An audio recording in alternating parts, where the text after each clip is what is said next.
Alors je voudrais revenir sur le congrès du Collège astronomique de France, donné Roman, dont j'ai parlé tout à l'heure, qui a fait l'objet d'un acte, des actes du colloque qui s'appelle un acte.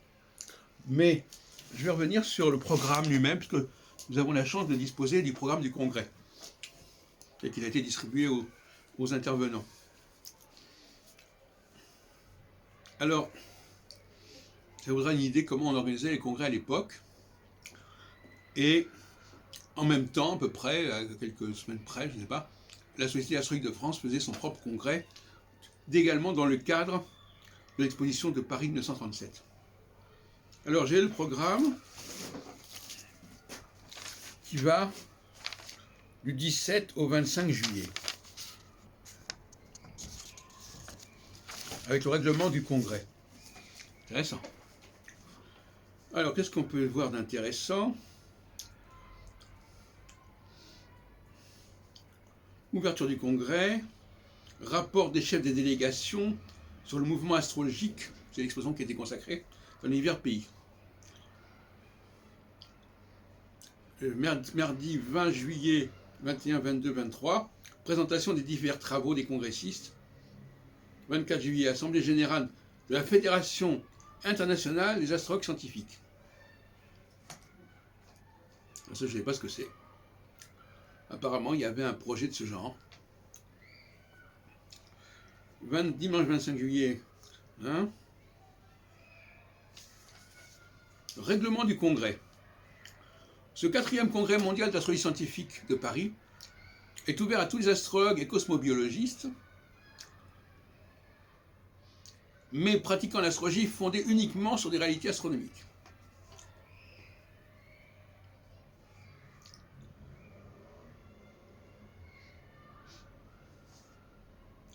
La classification des travaux sera ainsi établie: statistiques, recherche expérimentale, travaux d'interprétation et d'adaptation, hypothèses, théories nouvelles, questions diverses.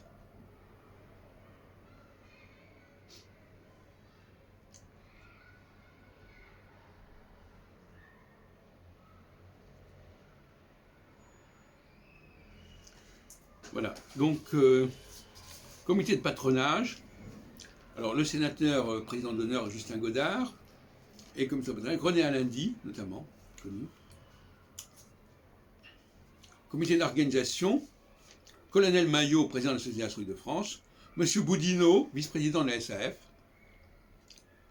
M. Gouchon, astrologue, commissaire général du Congrès.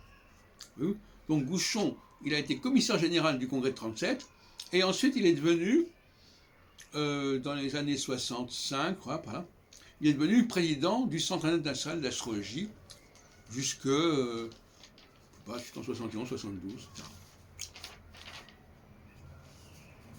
Alors nous avons le détail des communications.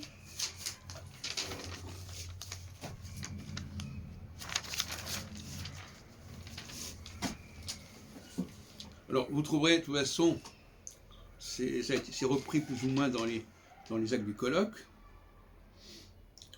Alors réception, samedi 17 juillet, réception des délégations étrangères au siège social 100 rue de Richelieu, juste à côté de la Bibliothèque nationale.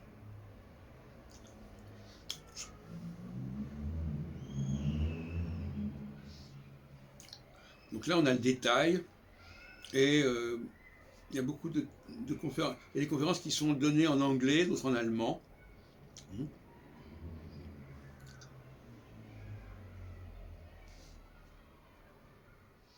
Et donc il y a, le 24 juillet, réunion de la Fédération internationale des astrologues scientifiques. Alors je ne sais pas exactement ce que c'est, mais en tout cas, c'est un projet qui a l'air intéressant.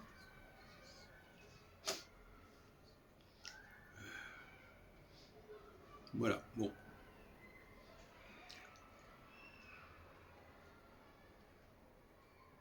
Une grande partie de ces communications sont reproduites dans le... Et moi-même, j'ai fait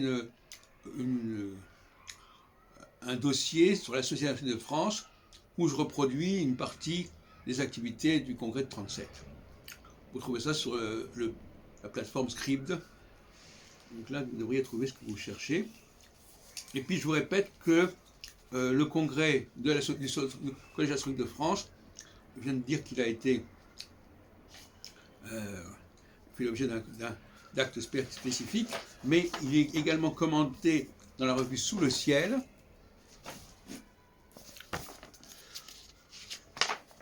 Et on y trouve des photos des congressistes.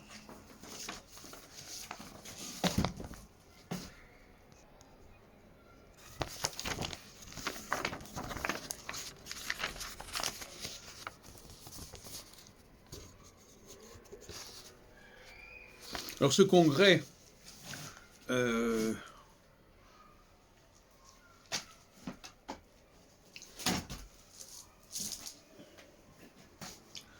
était moins international que celui de la SAF, apparemment.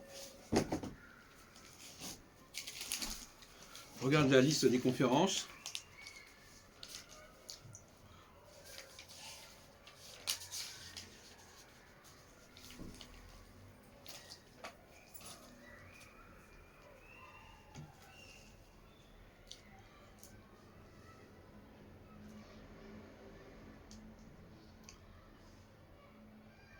Oui, c'est essentiellement des conférences autour des activités du Collège catholique de France. Hein.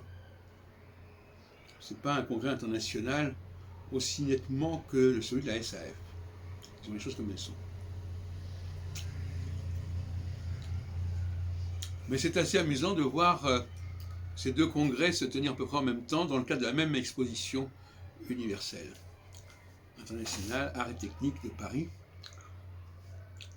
qui avait d'ailleurs lieu du 17 au 25 juillet 1937. Donc forcément, les congrès avaient lieu pendant cette période-là.